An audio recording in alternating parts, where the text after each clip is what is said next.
Jabir bin Abdullah radıyallahu anhu aytat, kündördün birinde Peygamberimiz sallallahu aleyhi ve sellem bizge kayrılıp mınday dedi.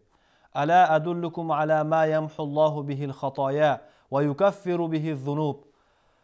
Men sizlerge katalardın öçürülüsünü, günöölördün keçirilüsünü sebep bolgon amaldı üretöyünbü dedi. Oşonda sahabalar, bela ya Resulallah, albette üretiniz Allah'tan elçisi dep soranıştı. Peygamberimiz sallallahu aleyhi ve sellem sözünü ulap mınday dedi.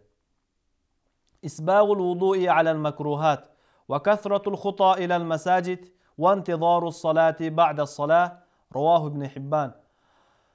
Darat alganda jakpay tursa dagı, kıyın bolup жатса dagı толук darat alуу, meçitke köp kadam taştoo jana bir farz namazdan keyin ekinci farz namazdı kütüp turuu.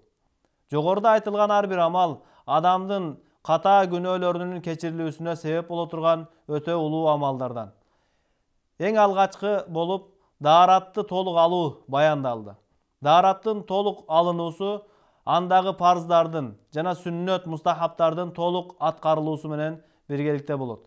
Мурдакы сабакта daarаттын фарздарына токтолуп кеттик эле. Бүгүн daarаттын сүннөттөрү тууралуу сөз кылабыз. Эң алгач daarat алууга ниет кылуу керек. Себеби амалдын соогуна жетүү үчүн албетте сөзсүз ниет болушу керек. Пайгамбарыбыз Мухаммад саллаллаху алейхи ва саллям бир хадисте айтат: "Иннамал а'малу бин-ният." Чындыгында амалдардын сообу, сыйлыгы ниетке жараша болот. Ошондуктан daarat алаардан алдын ниеттерди түзөп, Аллахтын ыраазылыгы үчүн ибадат ниетинде daarat алабыз.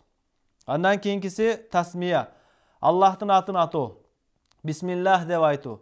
Bir hadiste daaratта бисмилланы айтуу тууралуу мындайча баяндалган. La salata liman la wudu'a lahu. Daarаты жок адамдын намазы жок.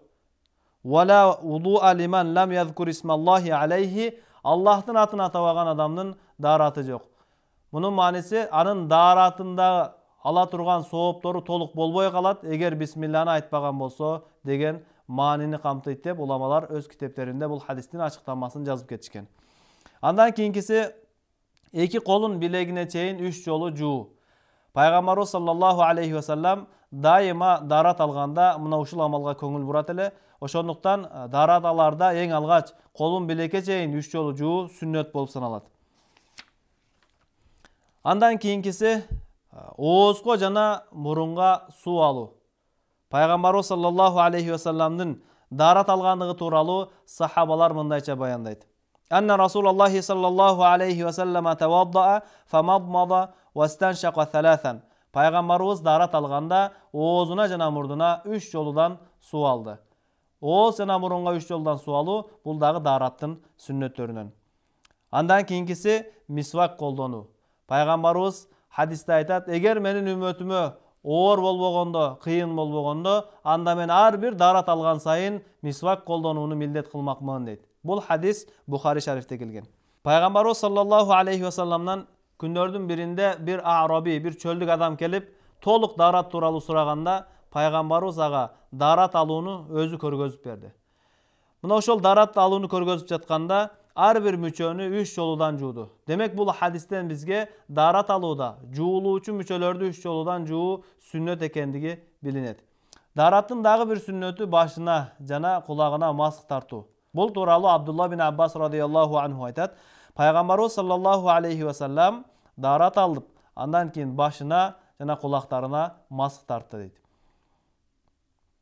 Daaratта баштын 4төн 1 бөлүгүнө маск тартуу фарз. Ал эми толугу менен башка маск тартуу жана кулактын ичине жана сыртына маск тартуу бул daaratты толуктоочу сүннөт амалдардан болуп саналат. Daarаттын дагы бир сүннөтү daarat алганда удама-уда бирин артынан бирин жуу. Биринчи мүчөнү жуугандан кийин ал кургай электе экинчи мүчөнү дароо жуу.